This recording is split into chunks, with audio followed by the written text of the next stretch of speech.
Thanks for joining us today. Well, we've got a guest coming back for this episode because he's got another update, and it was so heartwarming and wonderful to receive this update. I thought, why not reach out to him again and get him to share this update with us so everyone can listen and be inspired. So Shaun's back on the call. We spoke at length last time about all the challenges that he had been through. He previously was on maximum dose of Methotrexate, was also on sulfasalazine and also on plaquenil.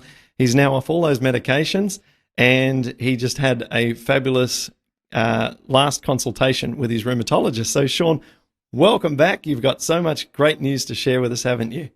Yeah, it's been great, Clint. So, things are going really well, and pain's gone away, and right on track. So, it's going really well. Well, as I just said, this good news needs to be shared because it's so inspiring, and we only read about online negativity and it can't be done, and diet doesn't work, and you'll be on medications for the rest of your life. And it's just so negative that when we have these good stories, I want to share them to as many possible people.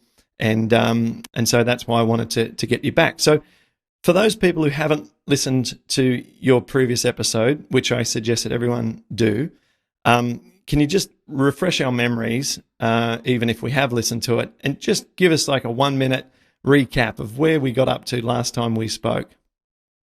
Yeah, so probably end of 2013, I was diagnosed with RA.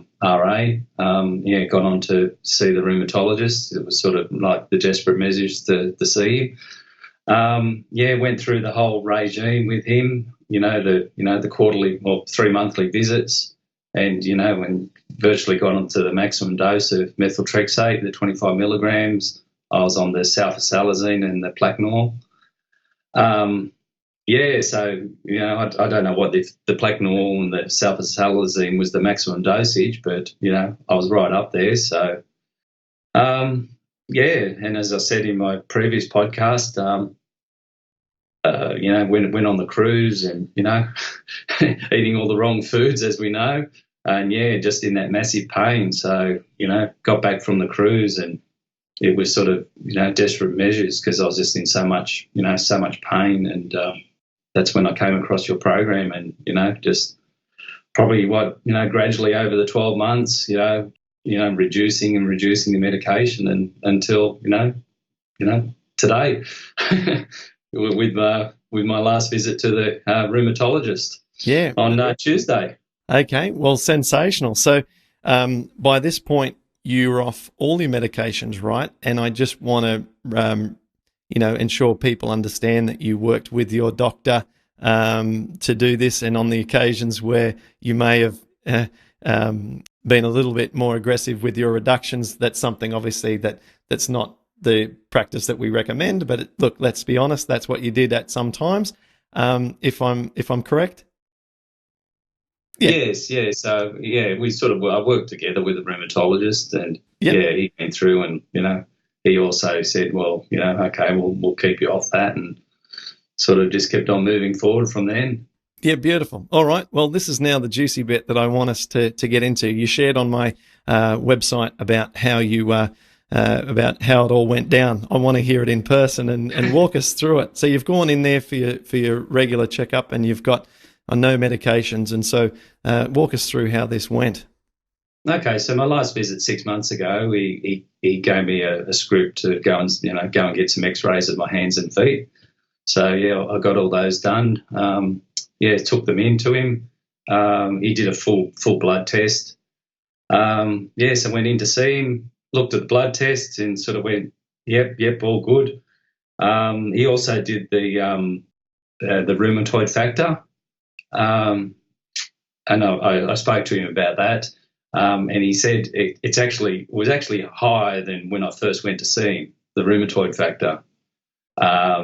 He said that's up, but he sort of said, look, we could go for the same test tomorrow, and it could be totally different. So he didn't really, he wasn't concerned about the rheumatoid factor. All he said was, you've got rheumatoid arthritis. That's it. But he was happy with all the blood results. Okay, so this is Tuesday, right? So rheumatoid factor was higher than what it was when you originally diagnosed, but the doctor said, look, it fluctuates like crazy. So all it means is that you have the disease, and that's about all it tells us. Yes. That's exactly what my rheumatologist said as well. My rheumatologist used to say, look, all it is an indicative test. We do it once at the start. We know then that we can officially diagnose you with rheumatoid, but after that, then it's not something that we ever need to check again. And all he wanted to look at after that was the inflammation levels and, examine my fingers and everything else. And important factor in what we're trying to achieve here. We're not trying to get rid of rheumatoid arthritis so that we show that we actually have never had it and that rheumatoid factor and CCP are in the normal range, because I'm not actually sure if that's possible. What we want to do is show no inflammation, have no physical symptoms, and ideally do that without being on any medications, if at all possible. And I think, that should be the goal. And so, yeah. Okay, tell us what else you found in the blood tests. Yeah, so he moved on from the blood test. I had my last visit, I got the x-rays out.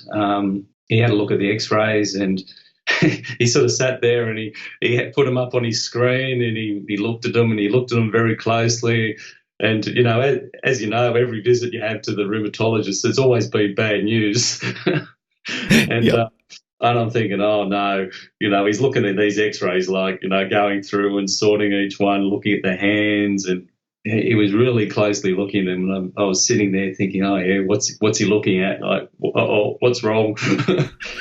And then he grabbed the X-ray report out. He read through that, and then he started to get I wasn't too sure. I thought I'd take my old X-rays back from 2013, and he said he grabbed those out and he put those up and he had a close look. But then he started, he got the left hand, and he got the left hand of the new X-ray, and he started really closely looking at them. So I asked him the questions of, hey, what are you looking at? And he showed me the degeneration of the joint, like where it's, eroded badly. Oh, not badly, but you can see the erosion in there. And then he started pointing out in the new X-ray where he can see improvement in the joint. Yeah, that's phenomenal. Yeah, where he said, look, this is the dark areas where the erosion is, and there was the light. He said, look, this is like regrowth in the lighter areas of the X-rays. So he said, look, there is improvement. He's all along he kept on saying to me, "You're a miracle. You're a miracle." So, how about that? He says, "Look, I only really see these results in people on methotrexate, like the improvements." So, I mean, I've been totally off the methotrexate. 100% off the methotrexate now since January, 1st of January, 2016. Right, and as a timestamp, we're now we're at the end of October 2016, so it's like 9 or 10 months since you've been off that. Yeah. Okay, so yeah, the miracle is not bad being called a miracle case, is it? Yeah, so yeah, he just sort of went along and said, yeah, about the miracle. And then sort of went from there. He asked me about the diet again, what I was avoiding, and I told him I was plant based, and avoid the the animal proteins. I mean, he just said to me, he said, look, the best thing you can do is just stick to what you're doing. And then he said, look, no need to come back and see me. He said, but if inflammation comes back and the pain comes back, look, definitely come back and see me and make an appointment. But just in his mannerism, he was very confident that he probably won't see me again. How about that? Yeah, mate. How does that feel? Yeah, it just feels great. I mean, as you know, every visit you have to the rheumatologist, it was just a negative, and you sort of walk out there, head down, Yeah. Thinking, oh no, it's just all bad news when you go to the rheumatologist. Like, you're going to be on these drugs for the rest of your life, Yeah. And that's it. Yeah. Yeah, I think it's really, really daunting when you have to go and see a rheumatologist. The first time I went, first of all, I had to wait 2 to 3 months to get my first visit, and you go in there with this grand expectation that, it won't be what you've heard that it'll be like, in terms of maybe my condition's not as bad as other people, and maybe I won't need all these drugs. And in my first meeting ever, there was a discussion straight away about methotrexate. And as I say in my keynote presentations at health conferences and stuff, I say that in the first meeting, he said, oh, yeah, we normally treat the disease very aggressively from the start. And the first thing that we'd like to put you on, or I want to put you on, is methotrexate, which is a cancer drug, a chemo drug. It'll cause great amount of fatigue. It's very toxic, so you'll need liver tests every single month. And whilst on this drug, you won't be able to have children. And he said, why don't we get started straight away? And I'm like, well, it does sound attractive, but I need some time to think about it. And that's when I, went away and tried my own thing, which in hindsight was not wise, because it wasn't until several years did I start to make all the discoveries and connections that enabled me to start lowering my pain naturally. So in the first year, without being on the drugs, I did very poorly. So, if you are doing things naturally, but you're doing the wrong things and you don't have any medications, that's a worst case scenario. That's why, you've got to be very careful that you're doing the right things with your eating and dietary and exercise habits if you're not on the medications. In fact, even if you're on the medications, just so that you don't need more and more medications, right? Because we know that many of these start to wear off with time and become less effective. So, mate, that's absolutely sensational. And I just want to also find out, did you talk to him about telling other people about what you've done? And did he want to take some notes, and did he want to get you to, I don't know, like if I was a rheumatologist, I'd say to you, how about I get a lot of my patients together and you come and you give a presentation? Yeah. I just wish he would do that, but somehow I just don't think it's going to happen. He did. He said he spoke about the study. I think the water fast study. He said, look, the only studies that he's seen is people not eating, and he said, you won't live too long not eating. So he said that's the only thing that's out there that you can see these results with.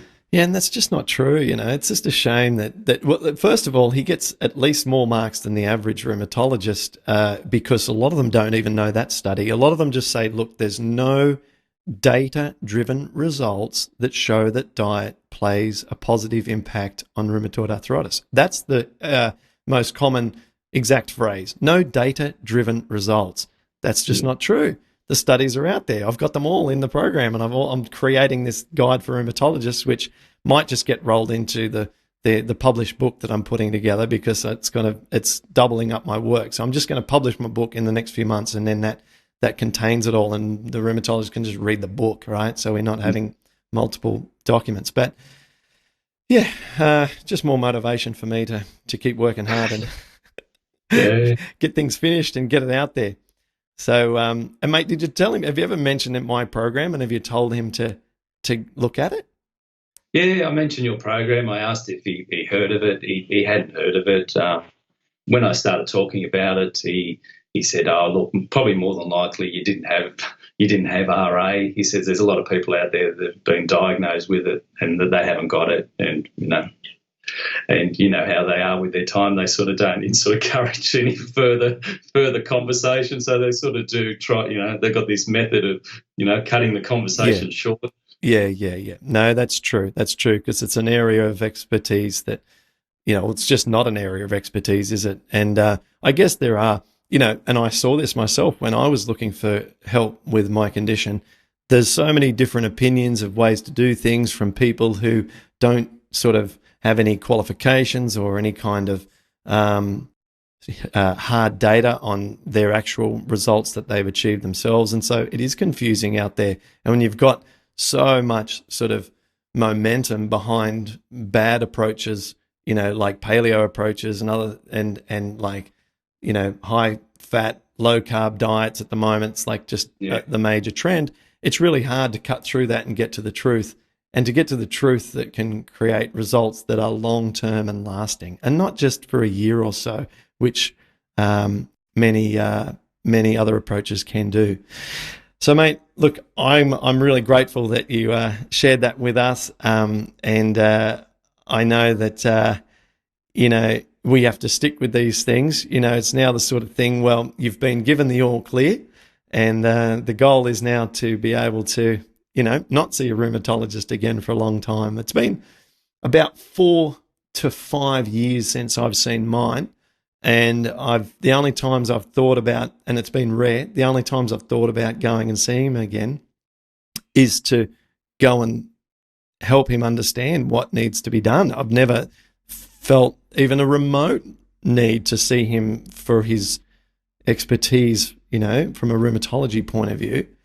But I do, hope at one point to be able to have either himself or a bigger audience of rheumatologists to speak in front of or work with or something, Yeah, but at the end, he virtually certified me. He says, yes, you definitely have rheumatoid arthritis. And he said, if I were you, go and put yourself on the internet.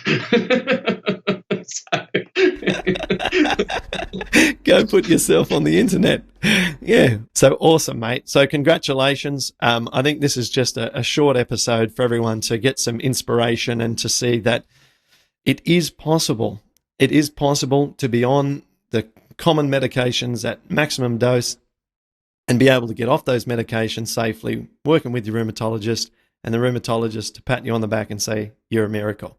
And I think miracle just means extreme dedication to an end result.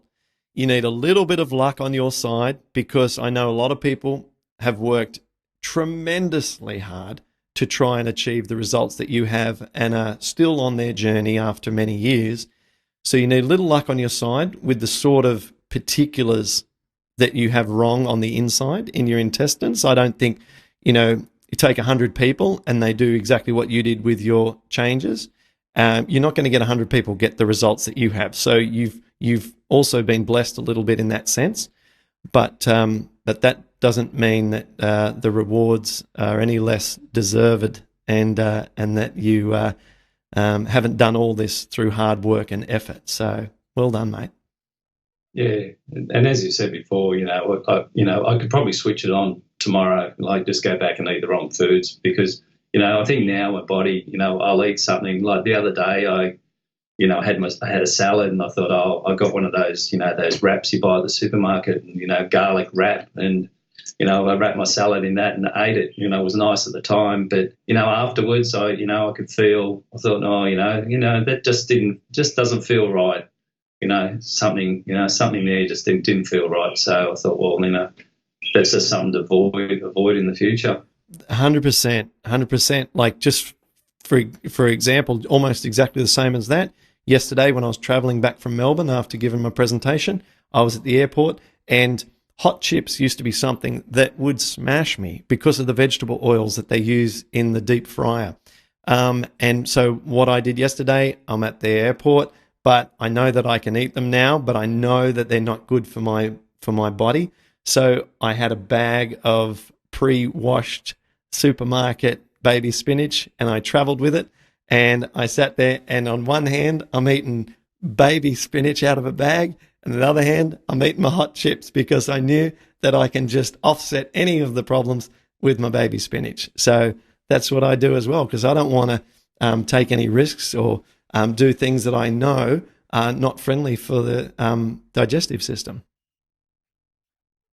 Yeah. So we do some weird things, but we get the life that we want as a result. So, everything, it comes back to the pain of discipline versus the pain of regret, doesn't it? Yes, and that's the big motivator, isn't it? The pain, you just don't want to go back there. That's right. So it's nothing to wrap a burrito in some green leaves or to have a little bit of salad with some hot chips. So, mate, thank you very much. I'll let you get back to enjoying your beautiful Saturday morning, and I hope everyone listening has been inspired and motivated once again to keep up the hard work, because there is a pot of gold at the end of the rainbow. So thanks very much, Shaun. Most definitely. All right. Yeah, thanks for just getting your program out there, Clint. It's just I think it's just what everyone needs, and just to stay on track, just stick it out, like, do it, just stick to it for 1 month and just, see the results, and that was in the beginning, that was my, I said to my wife, I'll do this for a month, I'll just stick it out. And, as each day went by, slowly, you could sort of see that, something was changing. So from then on, I've just stuck to it. Yep. Brilliant. Yeah. Brilliant, mate. Well, keep it up. So, and I still keep my mementos as my memory. Your drugs, hold them up there. But they're still full. So, yeah. No, I can. There as, Oh, yeah. I can relate. Chucking the drugs. I love it. I love it. That's fantastic.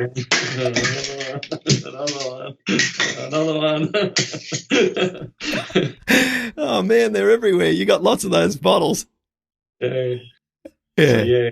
I think you save yourself a small fortune. I mean, that the last visit to the rheumatologist, $140, and Medicare give you the whatever it is, $65 back. Yeah. And then the drugs on top of that. So really, your program is, a small investment. Right. You're putting money back in the bank. Yeah. Yeah. Great. Yeah, no, that's great. No, I love the pill throwing. That's awesome. We got to do that more often. Oh, no. Good on you, Shaun. Thanks very much, mate. And I'm sure we'll chat again down the track. Yeah. All right. Thanks very much, Clint. All the best.